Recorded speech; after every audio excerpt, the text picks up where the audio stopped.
Welcome to Volume and Vision. Have you ever noticed how easily you can become a completely different person in your imagination? On Sunday night, you can suddenly feel unstoppable. You decide that tomorrow will be different. You will wake up early. You will exercise. You will study for hours. You will read books. You will stop wasting time on your phone. You will eat better. You will finally become disciplined. For a few minutes, the future version of you feels completely real. You can almost see yourself waking up before sunrise, finishing your workout, sitting at your desk with complete concentration, and ending the day feeling proud. Then Monday morning arrives. The alarm rings. You open your eyes and suddenly that powerful person from last night is nowhere to be found. The room feels cold. The bed feels comfortable. Your body feels tired. And a small voice says, "Just stay here for 5 more minutes." You agree. 5 minutes becomes 20. 20 becomes 40, and when you finally get up, you realize that the gym is no longer possible, your study schedule is already ruined, and the perfect Monday you imagined has disappeared. Then something even more dangerous happens. Instead of simply accepting that one morning went badly, you begin attacking yourself.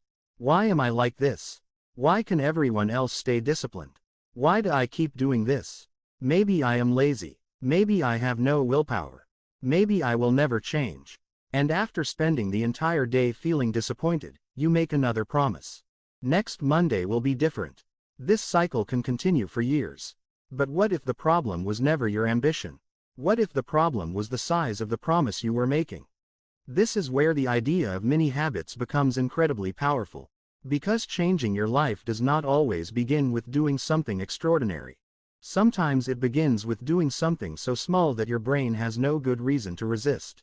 1 push-up, 1 page, 1 sentence, 5 minutes, 1 glass of water, 1 minute of practice. It sounds almost too easy. And that is exactly the point. We have been taught to believe that meaningful change must feel difficult. We think that if something is easy, it cannot possibly be important. But habits do not become powerful because each individual action is enormous. They become powerful because the action happens repeatedly. Think about a single drop of water. One drop seems meaningless. Another drop also seems meaningless. But if drops continue falling in the same place for a very long time, they can eventually change stone. The power is not in one drop. The power is in repetition. Your daily actions work in the same way. One day of studying will not transform your career. One workout will not transform your body. One healthy meal will not transform your health. One book will not transform your mind. But repeated actions can eventually create results that seem almost impossible when you look backward. The strange thing is that we usually understand this principle when looking at results, but we forget it when starting. We see someone who is fit and think they must have incredible discipline. We see someone who reads constantly and think they must love studying. We see someone who has built a successful career and imagine that they were always motivated. But we rarely see the thousands of tiny actions that came before the result. We see the tree, we forget the seed, and this is where many people make their first mistake. They look at the finished version of someone else's life and try to copy the final routine immediately. They see an athlete training for 2 hours and decide they should train for 2 hours. They see a successful person reading 50 pages every day and decide they should read 50 pages. They hear that someone wakes up at 5 in the morning and decide they should suddenly wake up at 5. They copy the visible result without understanding the invisible process that built it. And then they wonder why they cannot maintain it. The answer may be surprisingly simple. They started too big. Imagine that tomorrow you decide to run 5 kilometers. If you have not exercised in months, even thinking about 5 kilometers can feel exhausting. Your brain starts calculating the effort before you have even moved. You imagine sweating. You imagine your legs hurting. You imagine being tired. You imagine having to repeat it tomorrow. And suddenly the easiest option becomes doing nothing. Now change the goal. Instead of running 5 kilometers, your only requirement is to put on your running shoes. That is all. You do not have to run. You do not have to go to the gym. You do not have to complete a workout. Just put on the shoes. That sounds almost laughably simple. But once the shoes are on, something interesting can happen. You may think, since I am already wearing them, I might as well walk outside. Then you walk outside. Maybe you walk for 2 minutes. Then 5. Perhaps you start jogging. Maybe you complete the entire workout. But even if you do not, you still succeeded. Why? Because your real goal was not to complete a massive workout. Your real goal was to create the habit of starting. And that distinction can completely change your relationship with discipline. Most people measure discipline by how much they accomplish. A better way to measure it is by how reliably they can begin. Because beginning is often where the greatest resistance lives. Think about a heavy bicycle that has been standing still for months. If you try to push it forward, the first movement can require effort. But after the wheels begin turning, the bicycle becomes easier to move. Your behavior can work the same way. A stationary habit feels heavy. A moving habit feels lighter. This is why you can sometimes spend an entire evening thinking about studying and feeling exhausted before you even open the book. Then you finally sit down. You read one paragraph, then another, and suddenly 30 minutes have passed. The work did not become easier because someone magically increased your motivation. The resistance simply disappeared after you started moving. This is one of the most useful ideas you can take from mini habits. Do not focus first on completing the entire task. Focus on removing the resistance to beginning. If you want to become a reader, make opening the book your first victory. If you want to become fit, make putting on your shoes your first victory. If you want to write, make writing one sentence your first victory. If you want to study, make sitting at your desk your first victory. The first action should be so small that you can do it even when motivation is almost completely absent. Because motivation is unreliable, some days you will wake up excited. Some days you will feel tired. Some days everything will go according to plan. Other days your schedule will collapse. You may sleep badly. You may have work. You may have family responsibilities. You may feel mentally exhausted. You cannot control every one of those things. But you can create a minimum version of your habit that survives difficult days. And that minimum version becomes extremely important. Suppose your goal is to study every day. You could decide that your minimum is 5 minutes. On a good day, you may study for 2 hours. Wonderful. On another day, you may study for 40 minutes. Excellent. But on the worst day of the week, when you are tired and distracted, you only study for 5 minutes. That 5 minutes may appear insignificant, but it keeps something alive. The identity of a person who studies every day. This is much more powerful than it looks. Every time you keep a promise to yourself, you build evidence about who you are. If you repeatedly say you will exercise and then never do it, your brain begins to learn something. It learns that your promises are optional. But if you repeatedly make small promises and actually keep them, your brain learns something very different. It learns that when you say you are going to do something, you usually follow through. That creates self-trust, and self-trust is one of the hidden foundations of discipline. Many people are constantly trying to motivate themselves because they do not trust themselves to follow through. They make huge plans. They fail. They make another huge plan. They fail again. Eventually, even their own promises stop feeling believable. Many habits reverse this process. Instead of making a promise that sounds impressive, make a promise that sounds almost impossible to break. Then keep it, again tomorrow, and again the next day. You are not trying to impress yourself. You are trying to become trustworthy to yourself. That is a much deeper form of discipline. But there is another reason tiny habits work so well. Your brain does not only react to the amount of work you actually have to do. It reacts to the amount of work it expects you will have to do. This explains why a large task can feel overwhelming before you begin. Suppose someone tells you to clean an entire house.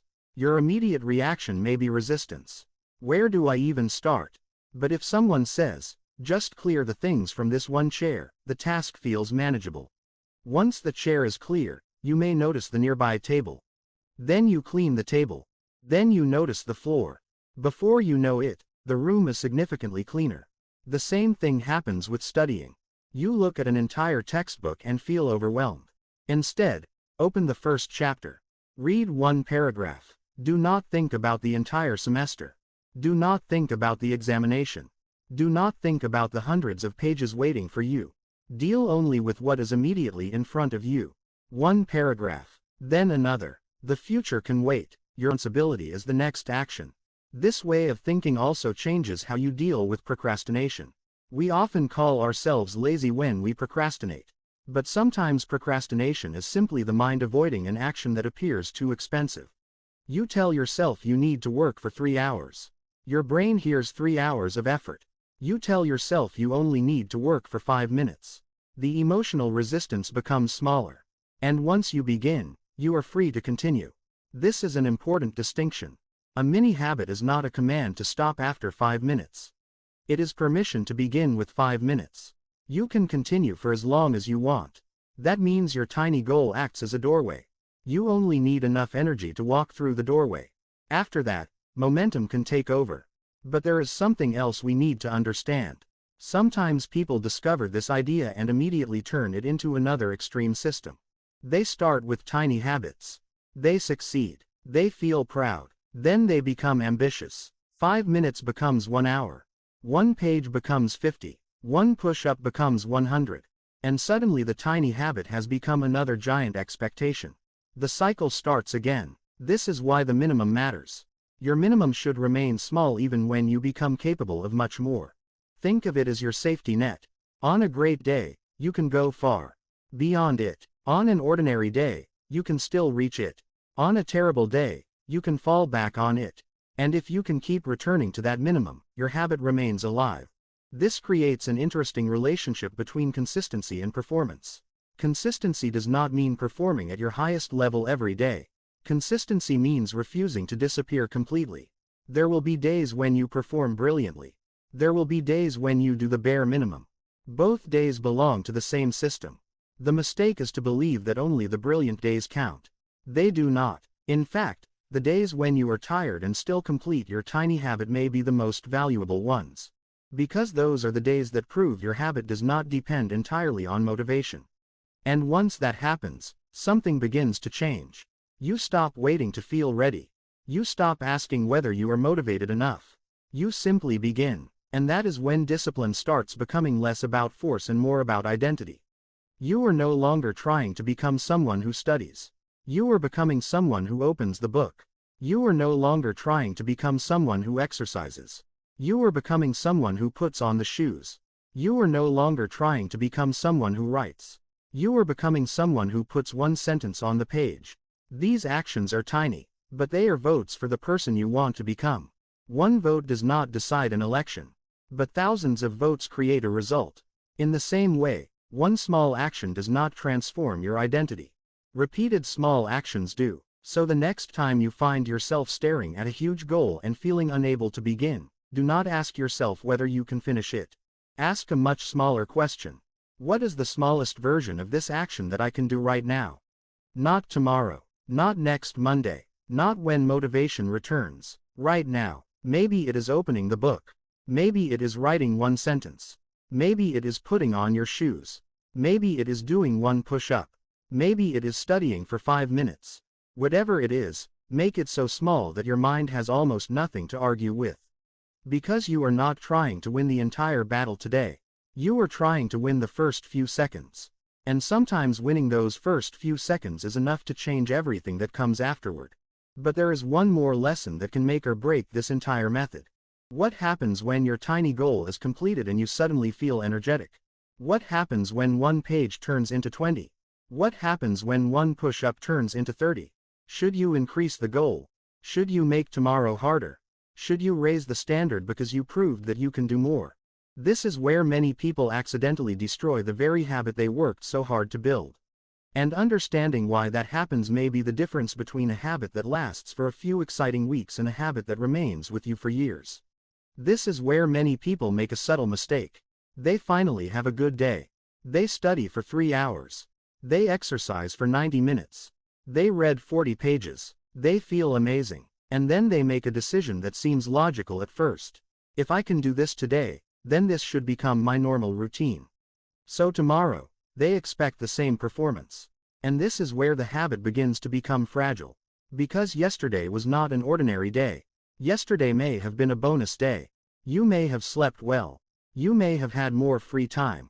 You may have been in a great mood. You may have felt unusually energetic. But tomorrow may be completely different. You may wake up tired. You may have a difficult day at work. You may have an exam. You may have family responsibilities. You may simply not feel like doing much. And suddenly the amount that felt easy yesterday feels impossible today.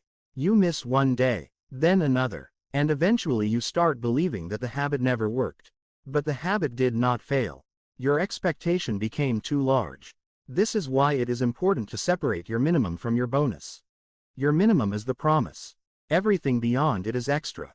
Suppose your minimum is 1 page of reading. One day you read 20 pages. Excellent. You should feel proud. But tomorrow, 1 page is still enough. If you read 20 again, wonderful. If you read only 1, wonderful. The 20 pages were a bonus. They were never a debt that tomorrow has to repay. This sounds like a small distinction, but it can completely change your relationship with progress. Because human beings are very good at turning exceptional performance into expectations. Imagine a student who normally studies for 30 minutes. One day, they study for 6 hours. Everyone praises them. They feel proud. Then the next day they study for 1 hour. Instead of feeling successful, they feel guilty. Why? Because their reference point has changed. 1 hour used to be impressive. Now 1 hour feels like failure. This is how success can become a trap. You achieve something unusually good, then immediately demand that your future self repeat it. Instead of allowing success to encourage you, you turn success into pressure. Many habits offer another approach. Let your good days be good. Enjoy them. Take advantage of your energy. Do more when you genuinely want to do more. But when the day ends, return to your original minimum. Your minimum protects the habit from your own ambition. This is especially important because your energy is not constant. Think about a professional athlete. Even the greatest athlete in the world cannot perform at exactly the same level every day. Some days are excellent, some are average, some are terrible. The athlete doesn't quit because one match was bad. They return for the next match. Your life works the same way. You are not a machine. Your performance will fluctuate. Your goal should not be to eliminate those fluctuations. Your goal should be to prevent them from destroying your consistency. This is why a small habit can be surprisingly powerful. It gives you somewhere to go on a bad day. If your goal is to run 5 kilometers every morning, what happens when you are sick, exhausted, busy, or simply having a terrible day? The goal feels impossible, so you skip it. But if your minimum is putting on your running shoes, the barrier remains small. You can still put them on. Perhaps you go outside. Perhaps you walk. Perhaps you run. Perhaps you come back after 2 minutes. The result doesn't matter as much as maintaining the connection with the behavior. You are teaching yourself that difficult days do not automatically mean complete disappearance. And this brings us to another important principle. Never confuse doing less with becoming less. There will be days when you cannot perform at your ideal level. That does not mean you have become lazy. It means you are human. A habit should have enough flexibility to survive real life. If a routine only works when everything is perfect, it is not a resilient routine. Real discipline must work inside imperfect circumstances. And sometimes the smallest version of a habit is what keeps you moving through those circumstances. Consider someone learning to play guitar. On a good evening, they might practice for an hour. But on a busy evening, they may only pick up the guitar and play 1 chord. That 1 chord will not make them a great musician. But it keeps the behavior familiar. The guitar remains part of their life. The next day, practicing feels normal again. This is the hidden value of tiny actions. They reduce the distance between who you are today and who you want to become. But there is another enemy that can appear when you begin using small habits. It is not laziness. It is perfectionism. Perfectionism often disguises itself as ambition. It tells you that if you're going to do something, you should do it properly. If you are going to exercise, you should complete the entire workout. If you are going to study, you should study for hours. If you are going to read, you should finish a meaningful amount. Otherwise, what is the point? But this mindset creates a dangerous all-or-nothing system. Either you perform perfectly or you feel like the effort doesn't count. And when perfect performance becomes impossible, you choose nothing. This is one of the biggest reasons people struggle with consistency. They would rather do nothing than do something small. But something is almost always better than nothing. 1 page is better than 0. 1 push-up is better than 0. 5 minutes is better than 0. 1 paragraph is better than staring at a blank screen. 1 healthy choice is better than giving up on the entire day. Small actions protect you from the all or nothing mindset. They give you another option. Not perfect, not nothing, just enough. And enough is powerful when it happens repeatedly. Now think about the way we normally set goals. We often focus on outcomes. I want to lose weight. I want better grades. I want to read 20 books. I want to get a better job. I want to become financially successful. There is nothing wrong with these goals. But outcomes are far away. Your brain has to imagine a long road between today and that future result. And when the distance feels enormous, motivation can disappear. Many habits bring your attention back to behavior. Instead of asking how quickly can I reach the destination, ask what action can I repeat today. That question is much easier to answer. You cannot control exactly when a large outcome will appear. But you can control whether you open the book today. You can control whether you practice today. You can control whether you exercise today. You can control whether you write today. The outcome belongs to the future. The action belongs to you. And when you repeatedly control the action, the outcome begins to take care of itself. This is why tiny habits are not really about tiny results. They are about creating a reliable process. The first goal is not transformation. The first goal is repetition. Once repetition becomes normal, you can gradually increase the result. But the foundation remains small. Imagine building a house. You don't start by putting furniture on the roof. You begin with the foundation. The foundation isn't impressive. Nobody visits a construction site and says, "What a beautiful foundation." But without it, nothing else matters. Your tiny habit is the foundation. The larger achievements are what eventually grow on top of it.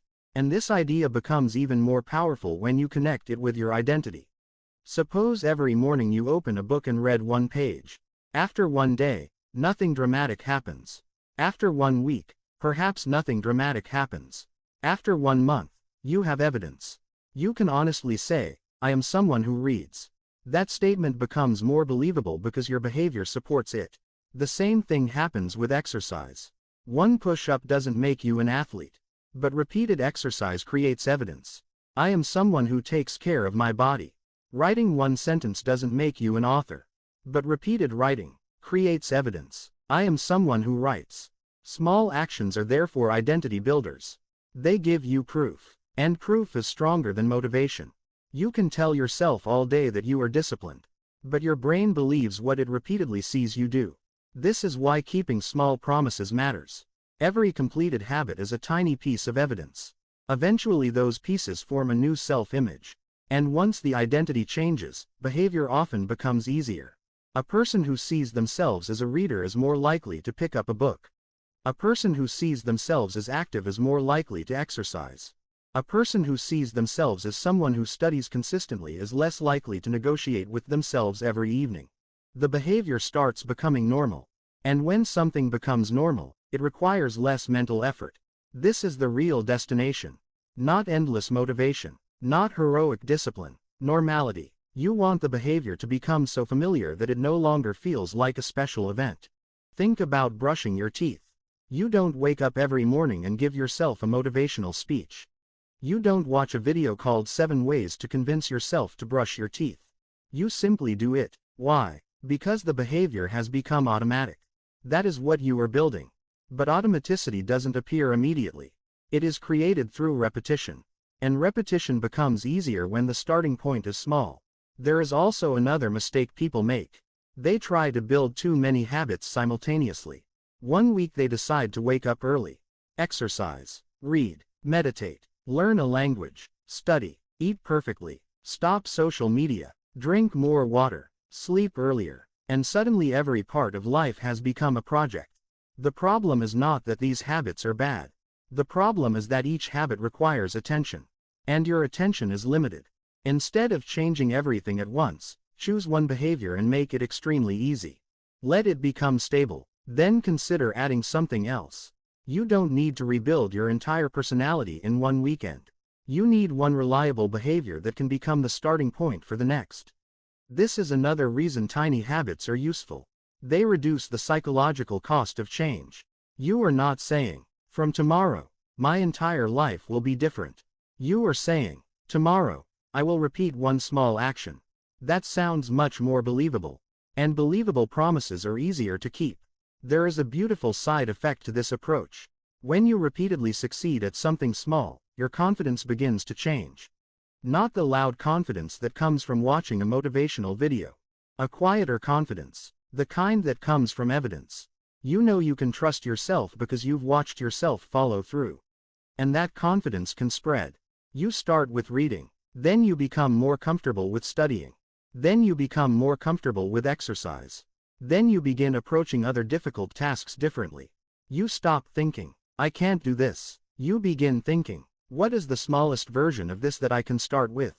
That question can be used almost anywhere. You need to clean a messy room. Don't clean the room. Pick up one object. You need to write an important email. Don't write the entire email. Write the first sentence. You need to prepare for a difficult examination. Don't study the entire syllabus. Open the first topic. You need to organize your finances. Don't solve your entire financial life tonight. Write down one expense. You need to start a business. Don't build the entire business today. Write down one possible idea. You need to become healthier. Don't redesign your entire diet overnight. Make one better choice. The smaller the first action, the less resistance you create.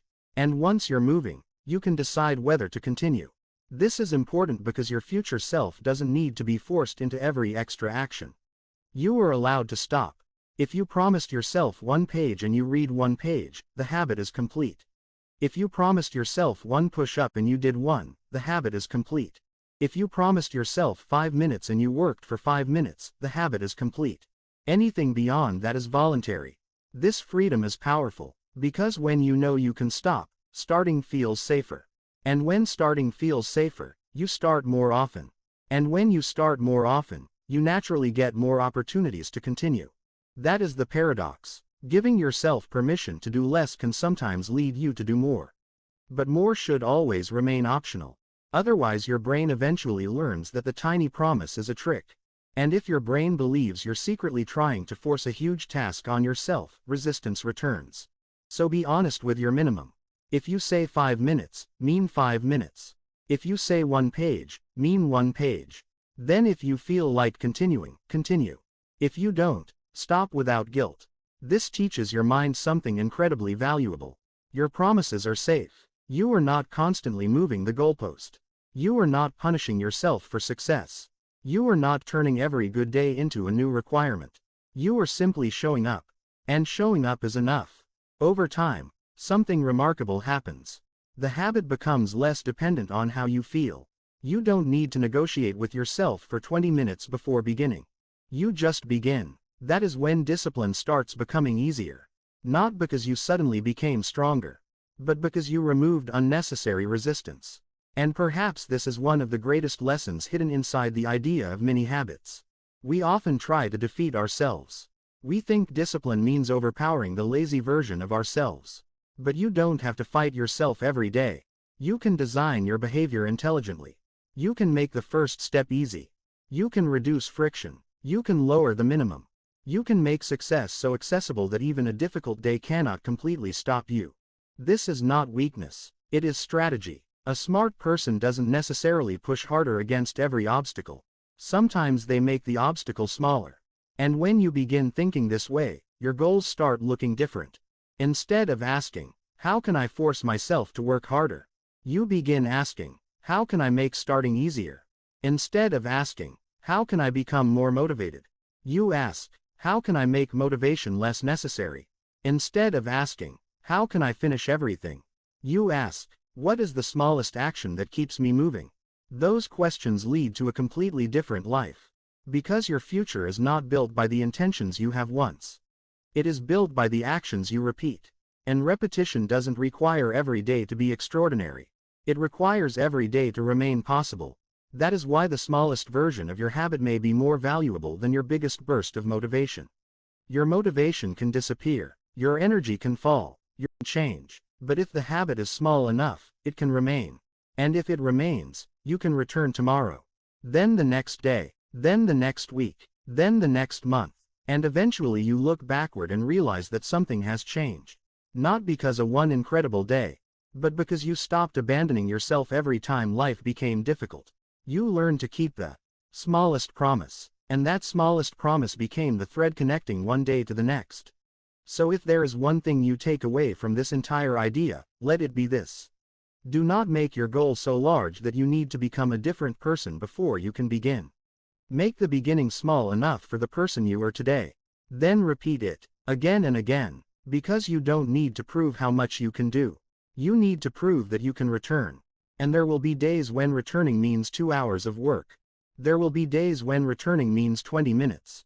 And there will be days when returning means opening the book, reading one page, and closing it again. All three can belong to the same journey. The goal is not to create a perfect record. The goal is to create a habit that survives imperfect life. And once you understand that, you stop chasing the feeling of being motivated. You stop waiting for Monday. You stop waiting for the perfect morning. You stop waiting to suddenly become disciplined. You simply take the smallest useful action available to you. Then another tomorrow, and another the day after that. Little by little, the person you wanted to become begins appearing through the things you repeatedly do. Not loudly, not dramatically, but steadily. And one day, you may look back at the person who used to make enormous promises every Monday and realize something important. You didn't change because you finally discovered some secret source of motivation.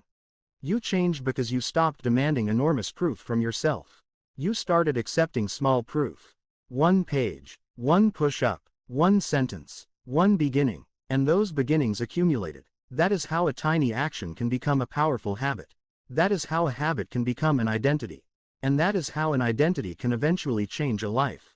If you found this idea useful, subscribe to Volume and Vision for more practical lessons from powerful books and ideas that can help you think better, work better, and build a better life. And remember, you do not have to change everything today. You only need to make the next action small enough to begin. Because sometimes the smallest step is not a step toward the journey. It is the step that finally starts the journey. And once you start, you may discover that you were never as far away from change as you thought.